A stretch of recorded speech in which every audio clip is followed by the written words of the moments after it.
Bienvenue dans cette nouvelle vidéo. Du 8 au 11 octobre 2024, les journées économiques du Burkina Faso se sont tenues à Moscou.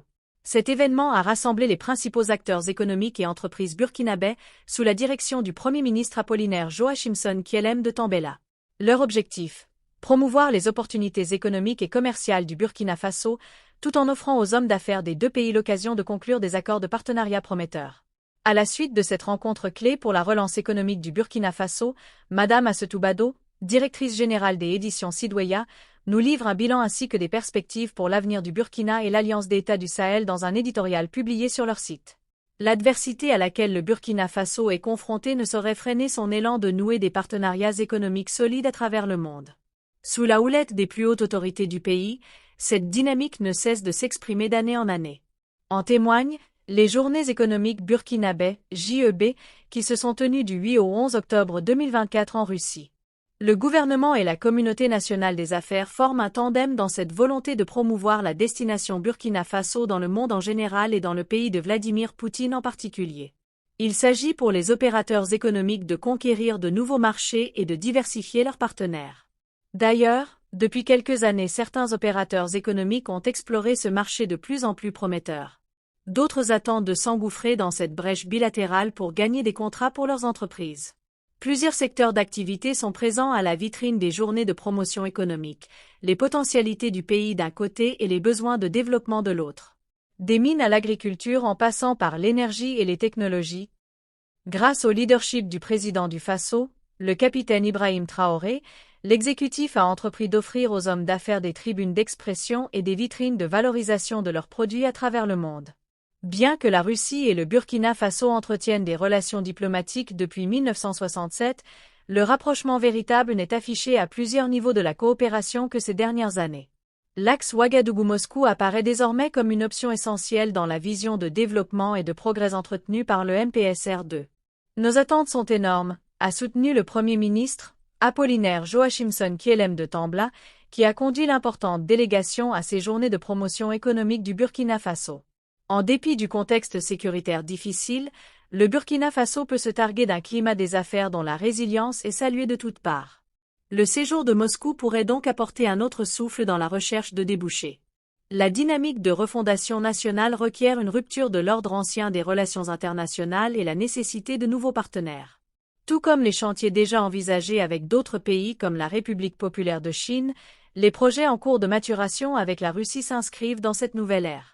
Un PAN de cette ambition des plus hautes personnalités se perçoit déjà dans les échanges entre les deux pays pour la construction d'une centrale nucléaire. La Russie se tient déjà comme un allié privilégié dans le combat contre l'hydre terroriste. Elle est aussi appelée à jouer les premiers rôles dans la démarche nationale pour bâtir un environnement économique dynamique, prospère et compétitif.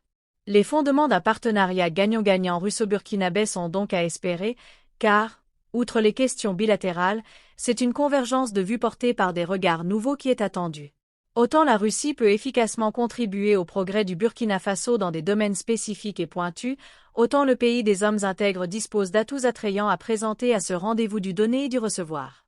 Il est évident que la disponibilité de la Russie à accompagner les pays de la Confédération de l'Alliance des États du Sahel, AES, à écrire une autre page de leur avenir, ne souffre d'aucun doute.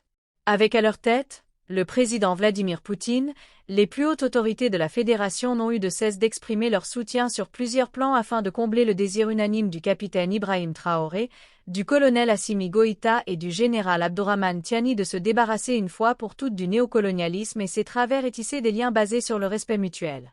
L'indépendance véritable d'une part et la souveraineté totale d'autre part ne sauraient s'accomplir sans une prise de conscience collective pour forger une création endogène de richesse. Il revient maintenant au pays de l'AES de saisir les différentes opportunités qui s'offrent partout dans le monde. Concernant la coopération avec les États de la Confédération de l'AES, la Russie avait salué la création de la Confédération des États du Sahel en juillet dernier et a confirmé son intention d'apporter son appui, autant que possible, à cette alliance des États du Sahel, notamment en matière de sécurité, de la formation du personnel militaire et des organes de police et en développant une coopération économique. Le Mali, le Niger et le Burkina Faso prévoient de collaborer avec l'agence spatiale russe Roscosmos pour développer un satellite de communication commun. Ce projet vise à renforcer les services de télécommunication dans la région. Les grandes lignes ont été discutées par les ministres de l'Alliance des États du Sahel, AES, lors d'une réunion tenue à Bamako le 23 septembre. D'après le gouvernement malien, ce satellite servira principalement à assurer la communication multiservice, Internet, téléphonie, dans les zones reculées ou mal desservies par les infrastructures, l'accès à Internet haut débit via la technologie VSAT, ainsi que des communications sécurisées et cryptées. Il sera également utilisé pour la radiodiffusion.